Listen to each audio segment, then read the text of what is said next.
Olivier Alain, bonjour. Bonjour. Alors, merci tout d'abord de nous recevoir. Nous sommes ici, donc, tout près de Saint-Brieuc, à Corlay exactement. C'est Ouest France ce matin. Vous faites partie, donc, des nouveaux investis. Vous allez être député ici. Alors, je vais être candidat. Candidat, déjà. Il y a juste les élections avant. Voilà. Et d'ailleurs, ça ne va pas être facile, les élections, puisque juste en face de vous, vous avez quand même Marc Le Fur. J'ai Marc Le Fur, donc, qui est un député qui est depuis 25 ans député, donc qui connaît très très bien la circonscription, qui l'a labourée dans tous les sens. La terre est fine pour lui, elle est prête à être semée. Et moi, si je veux être élu, je vais être obligé de faire du semi-direct. Donc c'est quelque chose qui est plus compliqué. Il va falloir casser les codes, c'est ça ? Peut-être casser les codes, oui, et sûrement casser les codes. Et Emmanuel Macron a suscité beaucoup d'espoir chez nos concitoyens. Il a un programme hors du commun.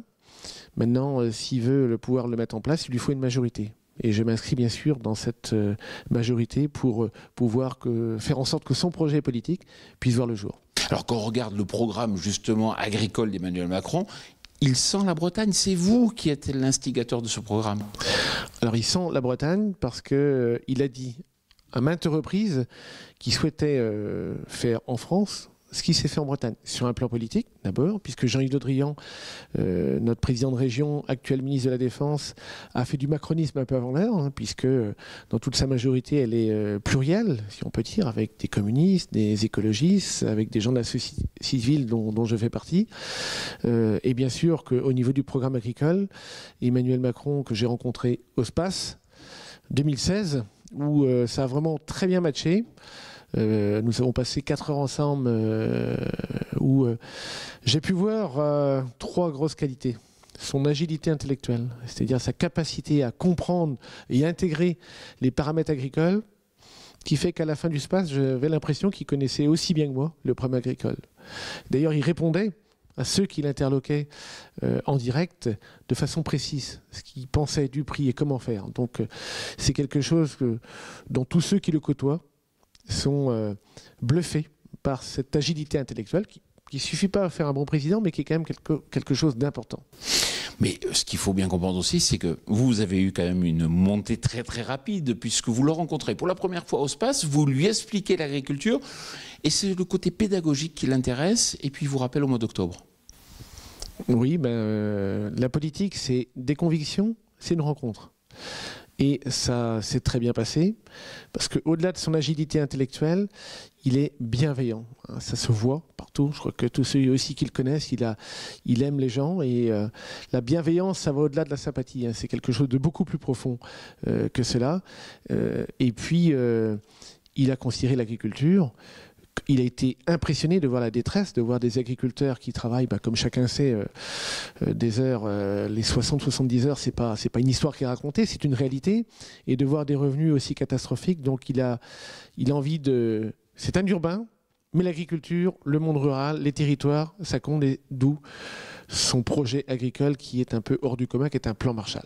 Bon, alors c'est vrai que vous partez pas de rien non plus, puisque vous êtes vice-président donc du Conseil régional Bretagne. Oui, alors c'est vrai que j'ai de la chance d'avoir une expérience en tant qu'agriculteur, président de chambre d'agriculture pendant 9 ans, et au conseil régional, donc d'avoir un levier budgétaire important. Et dans cette région, le budget de l'agriculture a quand même augmenté de 55%. Parce que chez nous, c'est très important l'agriculture. Et Jean-Yves Le Drian s'est dit qu'en investissant beaucoup dans le secteur primaire, c'est toute l'économie derrière, en amont et en aval, qui va faire vivre nos territoires ruraux. Et c'est la même idée que reprend Emmanuel Macron, mais ça à l'échelle française. Alors si c'est vous qui avez inspiré justement ce programme agricole, c'est parce que vous êtes aussi un proche de Richard Ferrand. Oui, tout à fait. Donc Richard Ferrand, c'est quelqu'un qui m'est très proche, d'une circonscription juste à côté ici, et qui aussi m'a introduit auprès d'Emmanuel Macron. Et puis aussi parce que la droite n'a pas cru dans Emmanuel Macron. Elle a cru dans Fillon, ça c'est historique. Elle voulait peut-être pas trop gêner l'exécutif qui était empêtré dans ces histoires de parti socialiste. Donc personne n'a cru dans Emmanuel Macron et la possibilité qu'il devienne président. Alors, je ne sais pas si personne n'a cru, mais en même temps, je me rends compte qu'une région comme la nôtre, très agricole et agroalimentaire, il a fait un score au premier tour, le meilleur score de France. Alors peut-être aussi du fait des personnalités qu'il soutenait, comme Jean-Yves Le Drian, comme Richard Ferrand.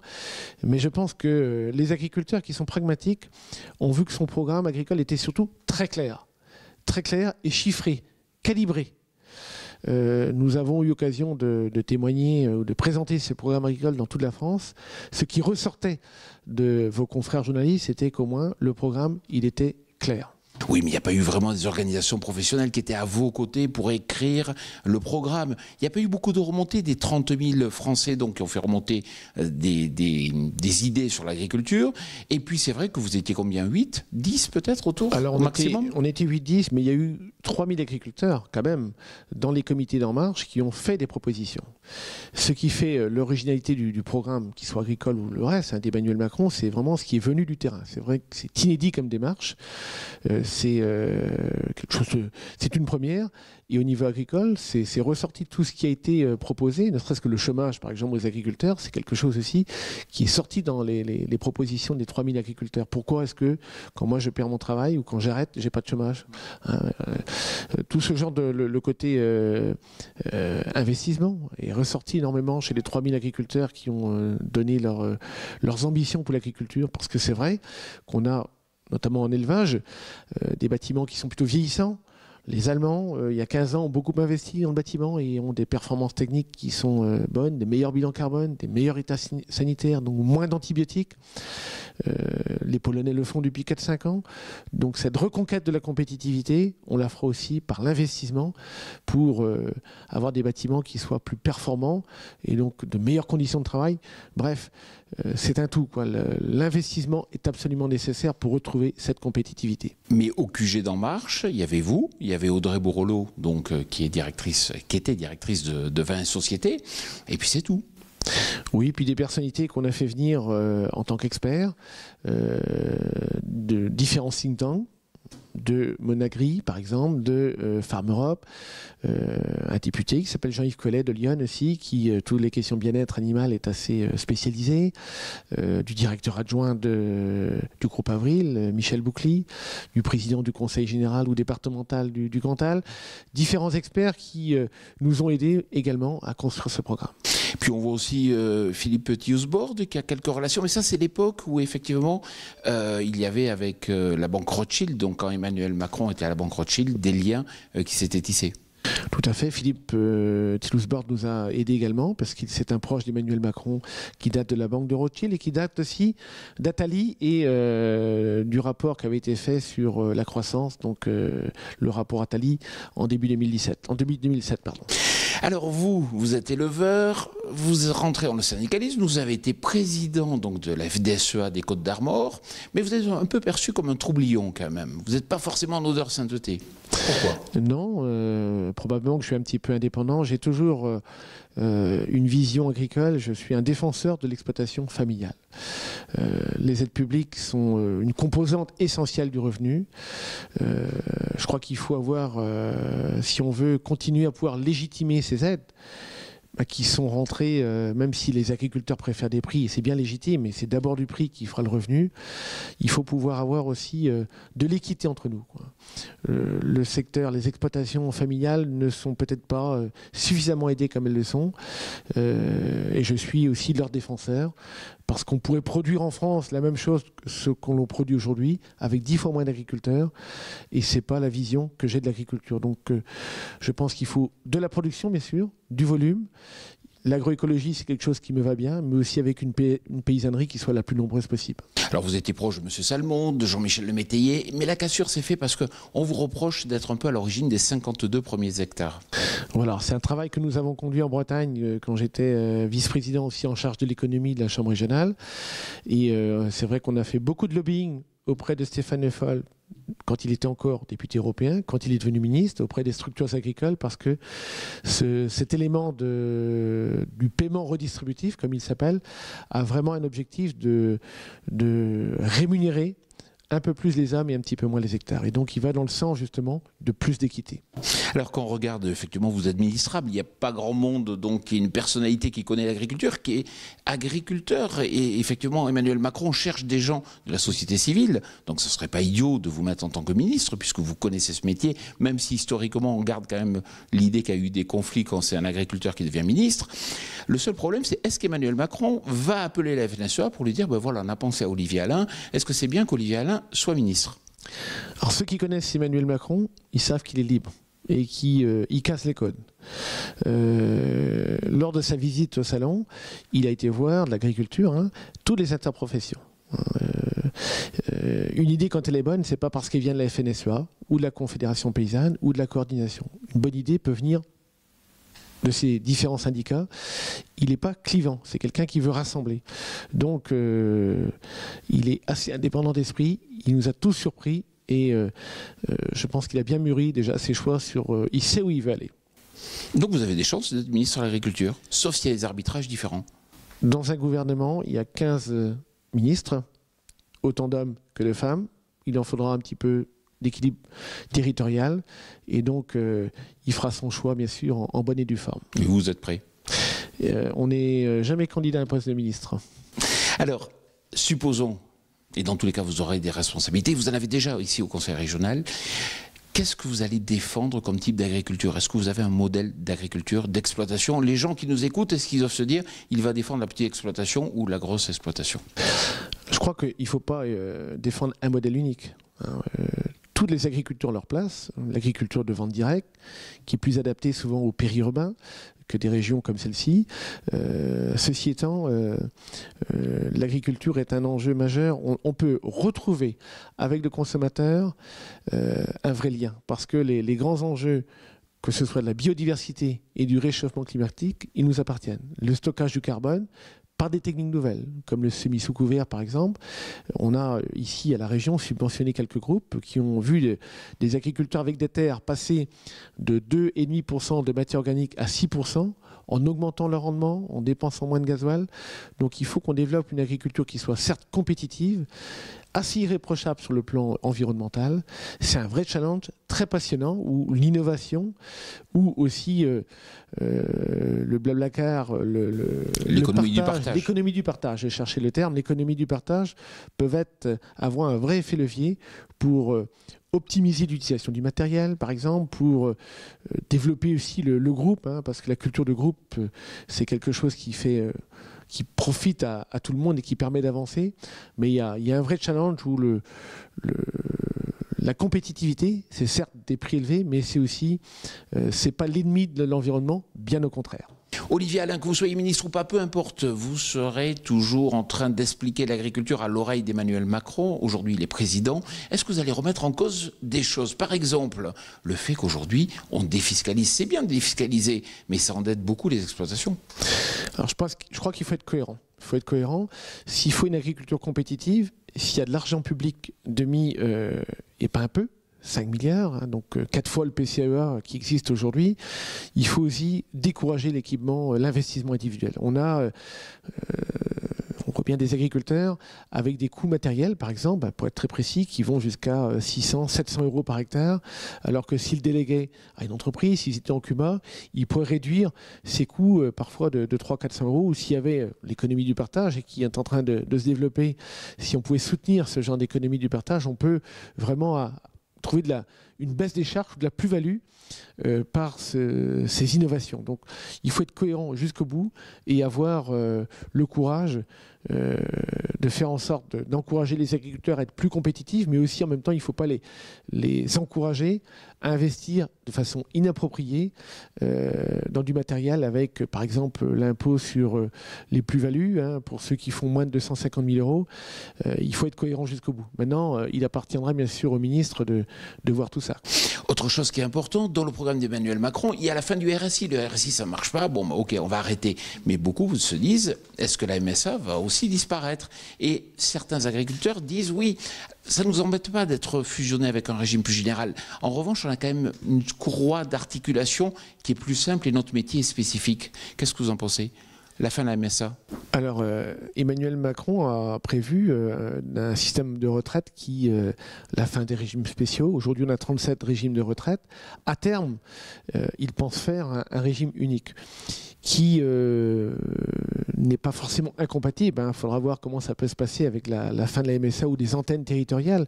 Mais d'avoir un régime peut-être unique et plus juste, c'est quelque chose qui va et plus économe, qui va dans le sens de l'histoire. Aujourd'hui, je crois que nos concitoyens sont prêts à des réformes, mais ils veulent que celles-ci soient justes.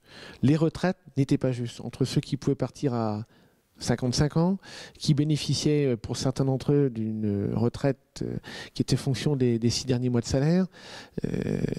Les agriculteurs n'étaient pas très gâtés de ce côté-là. Donc il faut un système qui soit beaucoup plus juste, qui soit moins coûteux. Et la volonté d'Emmanuel Macron, c'est assez simple. C'est toujours sur 2 jambes. Une, l'efficacité budgétaire, l'autre, la justice quelque part, ou l'équité, et défendre peut-être les plus modestes d'entre nous.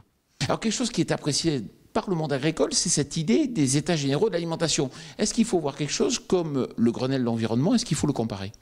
Alors il ne faut surtout pas le comparer au Grenelle de l'environnement que Nicolas Sarkozy a mis en place en 2007, qui était un peu une opération un peu fourre-tout et qui a laissé vraiment un goût amer aux agriculteurs. Ici, les états généraux de l'alimentation ont un but très clair. Ce que ne supporte pas Emmanuel Macron, et bien sûr l'ensemble des agriculteurs, c'est d'être capable aujourd'hui de produire, notamment en lait, on le connaît, mais en viande bovine c'est pareil, depuis plusieurs années, pour beaucoup, au grand nombre d'entre nous, en dessous du prix du coût de production. Or aujourd'hui, les industriels même de la distribution disent que ça ne peut pas durer. Donc ils veulent réunir 4 structures, les représentants des agriculteurs, le secteur intermédiaire de la transformation, celui de la distribution et les associations de consommateurs, pas les associations environnementales, mais bien les consommateurs, pour faire en sorte qu'une partie de la valeur ajoutée qui aujourd'hui est chez le distributeur, clairement, revienne chez le transformateur et in fine chez l'agriculteur. Je vais prendre l'exemple de la viande bovine. Aujourd'hui, la marge par kilo chez le distributeur, elle est de 88 centimes. Chez l'abatteur, elle est de 3 centimes. Cherchez l'erreur. Donc c'est bien ça l'objectif, en sachant qu'il a dit et redit que tous les leviers législatifs, y compris la loi de modernisation de l'économie, le droit de la concurrence, tout sera ouvert pour un objectif clair, c'est d'avoir un prix payé aux agriculteurs qui soit au minimum supérieur au coût de production. Alors, on voit bien que vous défendez la Bretagne, on le sent dans votre programme, que effectivement, dans le programme d'Emmanuel Macron, on sent la Bretagne, mais pour les céréaliers, on a oublié un peu ce qui est export. Or, les céréales, 1 tonne sur 2 part à l'export. Ah non, c'est un programme qui n'est pas fait que pour la Bretagne, parce que le plan d'investissement de 5 milliards, il est bien sûr dans le domaine de la viticulture, par exemple. On sait qu'aujourd'hui, en viticulture, il y a un problème de pesticides qui est important. Il va falloir réduire les doses de façon importante. Donc, comment aider les viticulteurs à investir dans du matériel plus high-tech, qui a besoin d'être aidé, peut-être dans des caves. Il y a certes des grands vins, des grands millésimes qui n'ont pas de problème financier, mais il n'y a pas que ça. Dans le domaine de la céréale, est-ce qu'il faut aider au stockage des céréales? Est-ce qu'il faut aider peut-être à des systèmes d'irrigation? De l'investissement, il est indispensable dans tous les secteurs d'activité, pas que l'élevage. Donc c'est un programme qui n'est pas inspiré que pour la Bretagne, ce serait bien dommageable, mais bien pour l'ensemble de la France. D'ailleurs, Emmanuel Macron confiera donc ces 5 milliards, c'est-à-dire 1 milliard par an, aux régions. Et ce seront les régions qui décideront de l'utilisation. Donc en concertation avec les professionnels de ces régions-là. Donc c'est vraiment un Européen convaincu, mais aussi quelqu'un qui est très décentralisateur. Ce n'est pas un jacobin et qui veut faire confiance aux acteurs du territoire, et en l'occurrence les régions. Et on peut penser que dans les régions céréalières, comme dans les régions d'élevage, comme dans les régions viticoles, il n'y aura pas les mêmes priorités. On le sait, le monde agricole va mal. Est-ce que vous avez, vous, l'ambition, et est-ce que vous y croyez réellement, qu'Emmanuel Macron et vous allez arriver à changer les choses? En tous les cas, on n'a pas le choix. Quand les chiffres du revenu sont connus, même si beaucoup de réponses passent par l'Europe, notamment en lait, la régulation européenne, parce que le plus grand levier pour faire monter les prix, c'est créer de la pénurie. La loi de l'offre et la demande joue à plein. On le voit en peur brutalement. En 1 an, le prix a augmenté de 50%. Le consommateur n'en a pas vu la couleur. Tout simplement parce qu'il manque de cochons au niveau mondial, parce que les Chinois se sont mis à acheter et ont détruit une partie de leurs élevages familiaux. Et bien en lait, il y a besoin peut-être de renouveler l'opération que Stéphane Le Foll a conduite en fin 2016, de cessation temporaire et volontaire du lait pour recréer aussi un meilleur équilibre offre-demande. C'est l'intérêt pas uniquement des éleveurs laitiers français, mais des Allemands qui sont très mal aussi, des Irlandais, du Pays-Bas, des Danemark. On n'est pas plus mal placé que les autres. Donc il faut retrouver cette notion de prix, la légitimité du nouveau président. Peut-être que demain aussi, s'il y a alternance en Allemagne avec Martin Schulz, qui est quand même l'ancien président du Parlement européen, qui a une vision très régulationniste de l'Europe, on peut retrouver cette ambition européenne dont Emmanuel Macron est très attaché pour retrouver aussi une Europe qui protège. Toute dernière question, on le voit au salon de l'agriculture, on le voit au SPACE, on le voit au sommet de l'élevage, les politiciens viennent, serrent des mains, font des photos avec les agriculteurs, mais s'en servent quelque part pour faire de l'image. Est-ce qu'Emmanuel Macron, qui ne connaît pas du tout le secteur agricole, est-ce qu'une fois les élections terminées, est-ce que l'agriculture ne va pas être oubliée? À ce sujet, il n'y a pas d'amour, il n'y a que des preuves d'amour. Et quand on met sur la table et qu'on annonce le 16 janvier à Quimper, sur le plan de 50 milliards d'euros d'investissement, qu'on met l'agriculture au même niveau que la santé, c'est-à-dire 5 milliards, c'est un engagement qui est très fort, inédit. Donc oui, c'est quelque chose, c'est un engagement qui est fort, très fort, et qui sera tenu. Olivier Alain, on compte sur vous? Je vais m'y atteler. Merci beaucoup.